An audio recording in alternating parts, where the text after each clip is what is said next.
wabarakatuh. Eh, Sebelumnya terima kasih sudah meluangkan waktunya di sela kesibukan Mbak Kiki. Perkenalkan saya Valerina Anaza Putri dan ini teman-teman saya. Saya Dima Yuna. Saya Muhammad Teguh. Saya Dedira. Kami dari Universitas Veteran Bangun Nusantara dari Prodi Manajemen. Kedatangan kami di sini ingin mengobrol santai mengenai perkembangan usaha kedai Mbak Kiki, khususnya terkait ini Mbak, kedai. Sebelumnya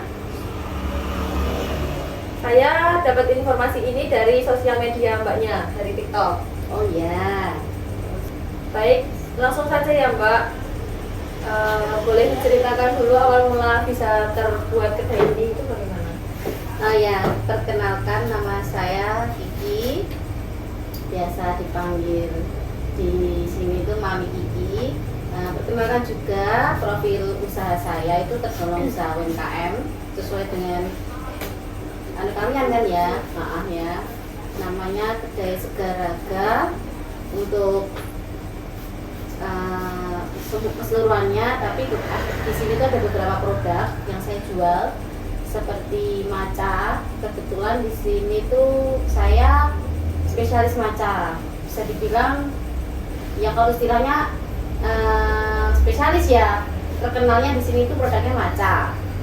Itu ada namanya itu mie matcha. Ada produk yang lain tuh dimsum.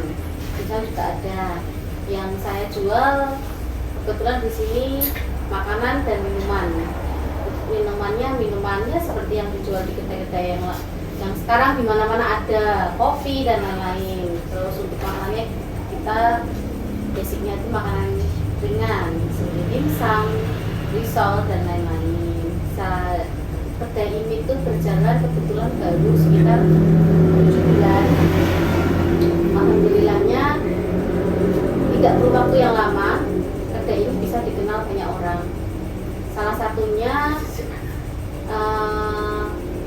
yang bisa dibilang udah dikenal banyak orang itu efek dari penggunaan media sosial saya.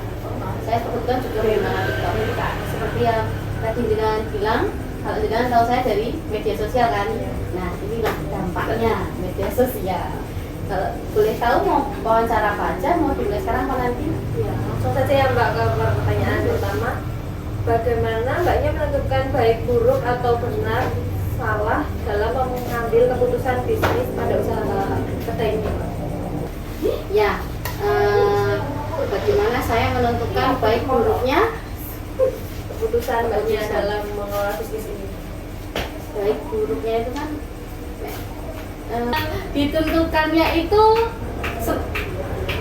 pasti setelah kejadian ya. Misal aku mau ambil keputusan jebret ini satu, terus nanti setelah dijalankan ternyata salah, pasti tahu salah dan benarnya setelah kejadian deh.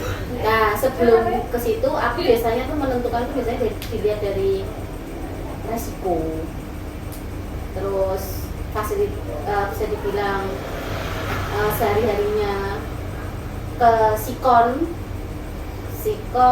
terus situasinya tuh bagaimana, kondisinya gimana, aku baru bisa menentukan sesuatu keputusan. Nah, nanti bisa dibilang baik dan buruknya itu tergantung setelah aku menjalankan kebijakan atau keputusan itu sih, biasanya begitu aku.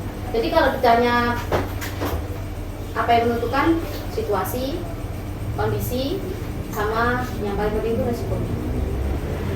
Bagaimana cara Mbak Kiki menerapkan prinsip keadilan dalam menentukan harga, pembagian tugas, atau pemberian upah di usaha? Oh, ini upah ke karyawan aku ya berarti? Jadi dilihat dari kinerjanya. SOP pasti sudah ada. SOP ada, hak dan kewajiban juga ada. Tinggal nanti eksekusinya itu gimana, karyawan aku bisa menjalankan apa enggak. Nah, nanti kan di situ untuk keberlangsungannya itu nanti kelihatan. Oh, ini karyawan ini aku bisa upah segini karena dia keterbatasan seperti ini.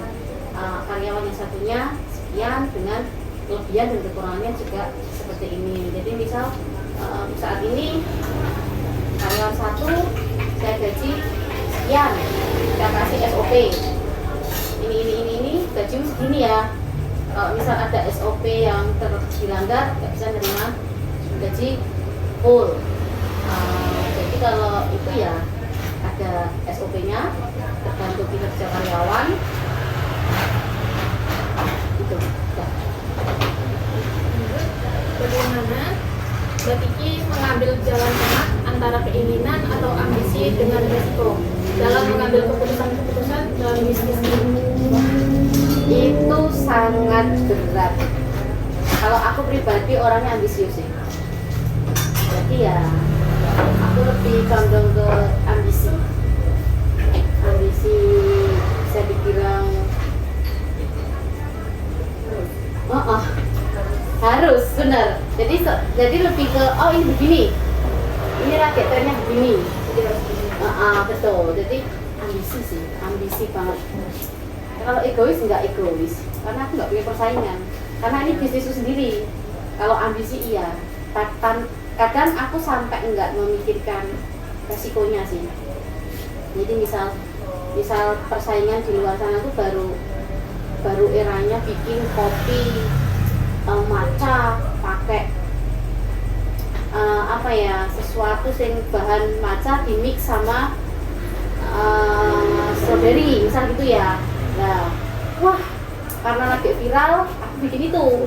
Padahal orang sini nggak suka varian matcha mix strawberry. Nah, itu bisa dibilang ambisi. Ya ambisinya di situ. Terus nanti ya dampaknya ya wes nggak laku. Tuh. Lanjut ya Mbak. Ya. Bagaimana Mbak memastikan tidak mengambil keuntungan berlebihan di saat terjadi lonjakan permintaan atas produk atau jasa yang ditawarkan? Bagaimana saya tidak Mengambil keuntungan berlebihan?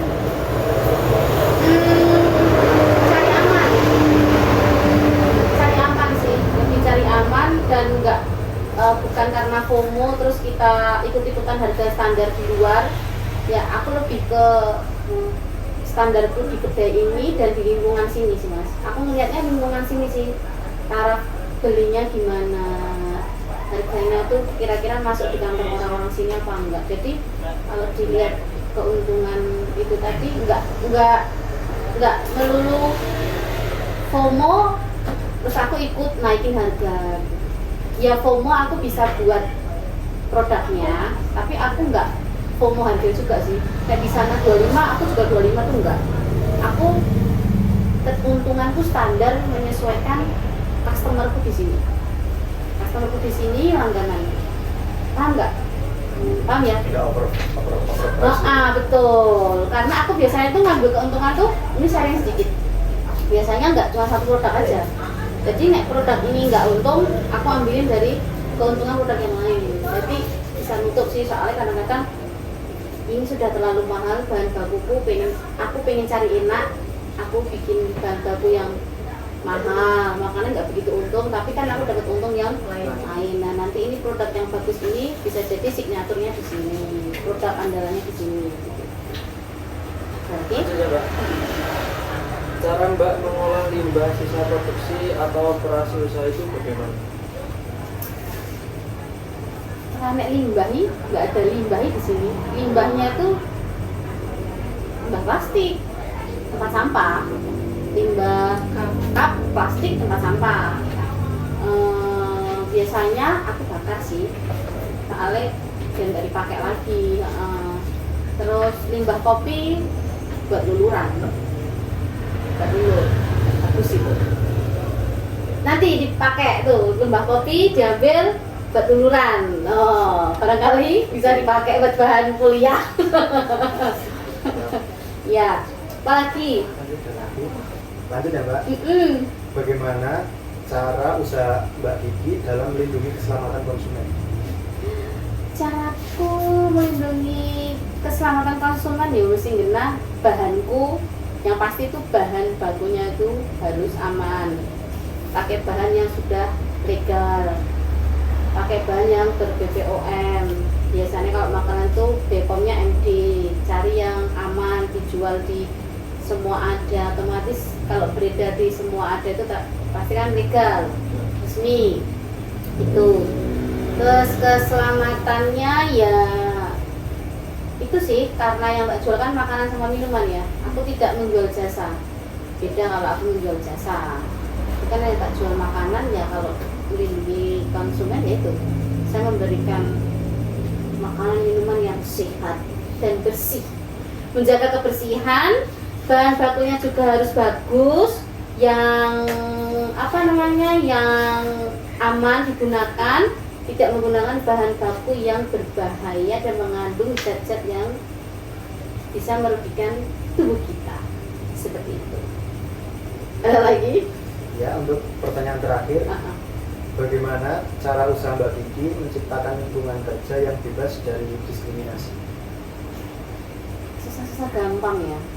Diskriminasi itu kan ada 2 orang, yang satu diintimidasi deh. Sebenarnya susah-susah gampang. Kan selama aku punya karyawan tuh ya yang paling penting adil paling penting. Terus berusaha bisa mendengar omongan dari maaf, nggak langsung dicerca ini begini ya, ada keluar gini terus aku langsung itu enggak, ditampung dulu, dilihat, baru dieksekusi. Jadi ya yang penting pertama itu tadi adil sama bisa mendengarkan masukan dari orang lain, terutama karyawan ya, karena tadi kan ciptakan lingkungan yang anti intimidasi ya, berarti kan antara aku sama karyawan ya itu. Oh ya, satu lagi, belajar memanusiakan manusia itu penting toh. Sudah, ada lagi? Sudah. Terima kasih ya Mbak Kiki sudah meluangkan waktunya. Semoga jawaban Mbak Kiki ini bisa bermanfaat buat kita dan bermanfaat buat yang mendengarkan ini. Amin. Semoga usahanya semakin berkembang, semakin sukses dan semakin viral. Terima kasih Mbak Kiki. Sama-sama.